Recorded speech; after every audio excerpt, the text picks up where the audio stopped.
Welcome to Biblioccultist, where I review books that I find interesting in the topics of religion, philosophy, history, and fiction.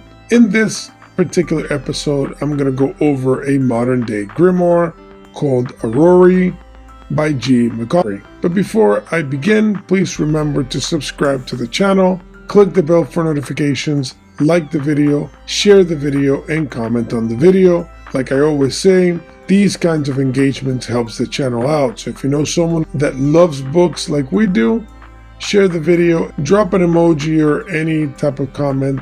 It will really help the channel out. So Aurorae by McCaughry. I have an inclination usually to pronounce these titles differently because Aurorae is actually a Latin word, so it would probably be closer to Aurorae or Aurora. But I'm pretty sure in English it should be Aurorae. And it was published by Anathema Publishing, which is also the outfit owned by McCaughry and founded by him. And the edition that I'm holding here is from 2022. Now this is a modern day grimoire, which for people that are not aware, a grimoire is a collection or compendium of magical thoughts and operations and conclusions. So usually magicians, even from ancient times, would put down on paper their experiments, their conclusions, their thoughts, and that would become basically a magical diary of some sort. And there are plenty of old, ancient grimoires, and you also have modern grimoires. Now, I believe the grimoires are mostly personal works, and I would even argue that they are impossible to understand by anyone but the magician, because the internal experiential dynamics of the magician, the one engaging in the operations, the one experimenting, the one philosophizing, is really the only one that can understand how these pieces go together nicely. And in some cases, they may not know it themselves, because at the end of the day, a true grimoire is supposed to be a journey. And in that journey, you may get lost, you may deviate, you may return. In other words, it's a very free-form art, and therefore there's a lot of flexibility within it. But that also implies that the reader is going to be usually confused about what's going on. So if you can derive anything from a grimoire, it's going to be primarily derived from the artistic experience of the work. It's going to derive from your own impressions, but your own impressions of a grimoire are going to be unique to you. It's a highly subjective method, and that's fine. But the only reason I'm laying that down before I go into the work is, at the end of the day, it's a very personal experience, not only to the writer of the grimoire, but also to the reader. So it's okay if a lot of times when you read a grimoire, you may not know what's happening in the work, or you may not get all of it. It's part of the experience. Now, this grimoire in particular is a highly Luciferian work at its core. That is the basic presupposition of the work. And Lucifer, obviously, as a spirit of light, of knowledge, and as the guide through which you can kind of understand the work. Now, what I'm going to say now is not meant as a criticism, but it is something that stood out to me. There is a point in the beginning of the work in which the author says that if the work is erratic in some way, if it doesn't seem to jive or make a lot of sense, it's okay because, quote, that is the way of chaos. And of course, I find that to be a very funny way of trying to explicate the nature of a grimoire. In other words, if I write a work that doesn't make sense, I can just say, I'm a lover of chaos, that's why it doesn't make sense. But like I mentioned earlier, it will not make a lot of sense because of the nature of the grimoire. I don't think it has anything to do with chaos or some kind of anarchic philosophy involved in the work at all. I actually think the opposite of the work. I think the work is highly organized and logical. But it is interesting to blame chaos because, philosophically speaking, chaos is just a blanket term that means no order.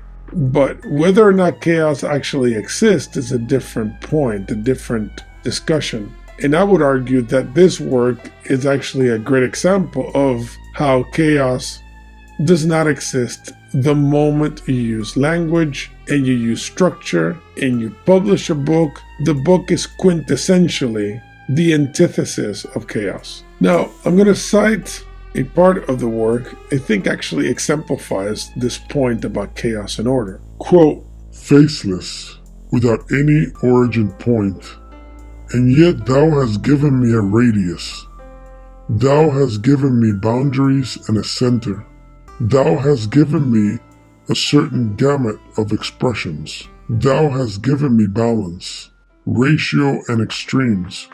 Thou hast given me familiar magnitude. Thou hast given me spirit and a hybrid visage. Thou hast given me amoeba-like traits. Thou hast given me genders. Thou hast given me everything you deemed imaginable." End of quote. So as you can see in that quote, which is, by the way, beautiful, as a side note, I love the poetry in this work, and it's actually my favorite aspect of the work is the poetry, because you have a section that is primarily poetic, and then you have another section which is primarily philosophical. But the poetic aspect of the work to me is the most compelling. It's just a personal preference when it comes to this particular work. So as you can see from that quote, it is the opposite of chaos. The poem is actually going into the beauty of order and of structure, and it utilizes biological terminology to point out the clear dynamic nature of reality, in which there is clear discrimination between ups and downs, left and right, black and white, male and female, that these aspects of reality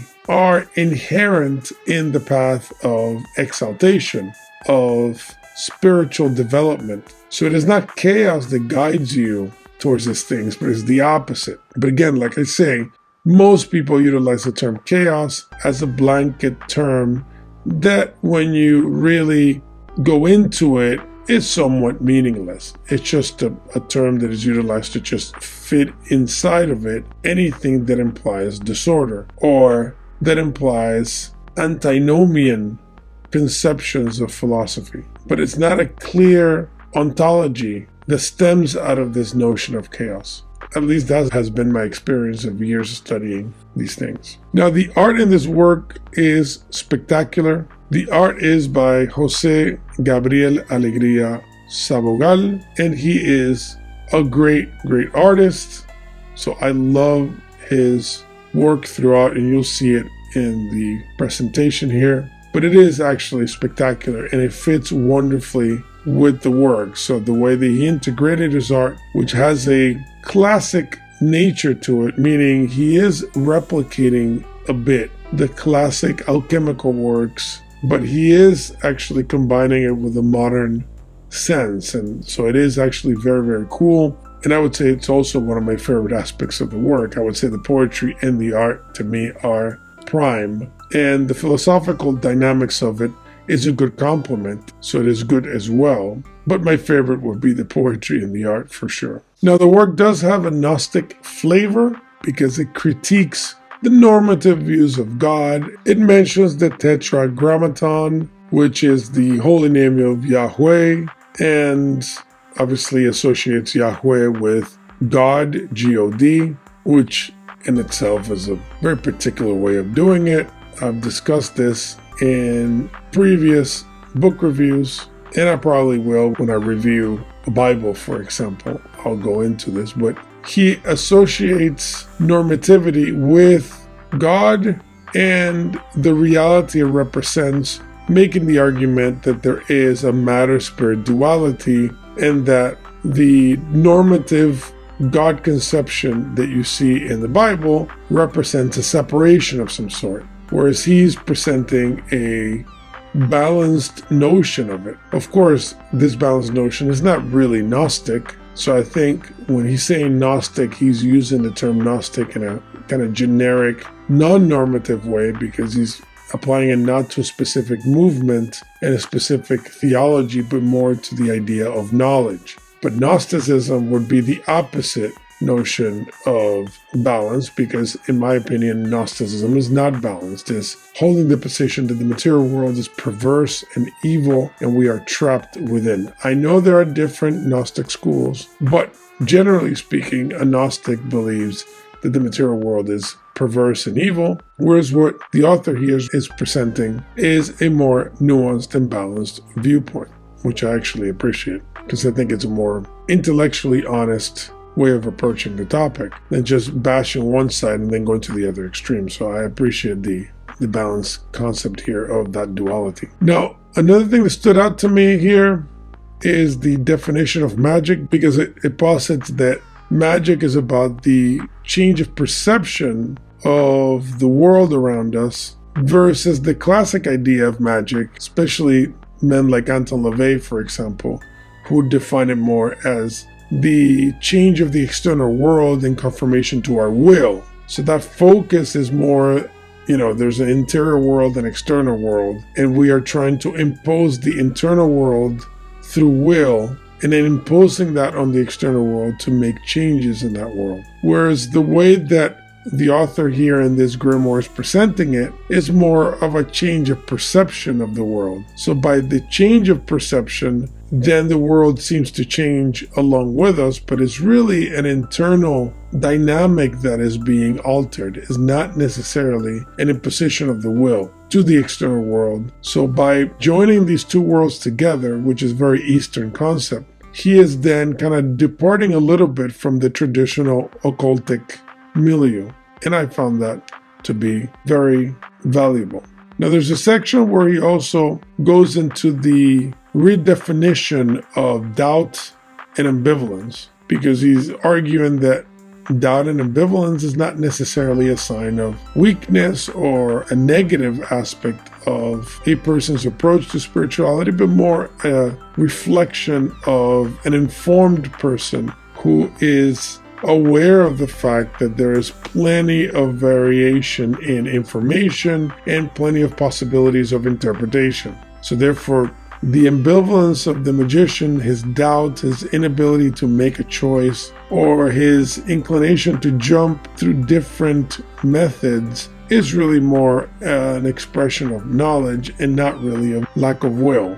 Now, of course, that's a controversial topic, because there's another possibility, which is that the person who is constantly doubtful and constantly ambivalent is primarily missing basic axiomatic or presuppositional foundations. And because the person doesn't have these basic philosophical concepts straightened out, then everything else becomes possible. So it is philosophically problematic, to say the least, to ignore the fact that all knowledge, all language already presupposes certain categories. Makes me think of the transcendental argument, for example. So you're presupposing these categories, and if you ignore them, even though you're utilizing them, but you're behaving as if even that is possible to overcome or to dismiss, then the consequence of it is ambivalence and doubt.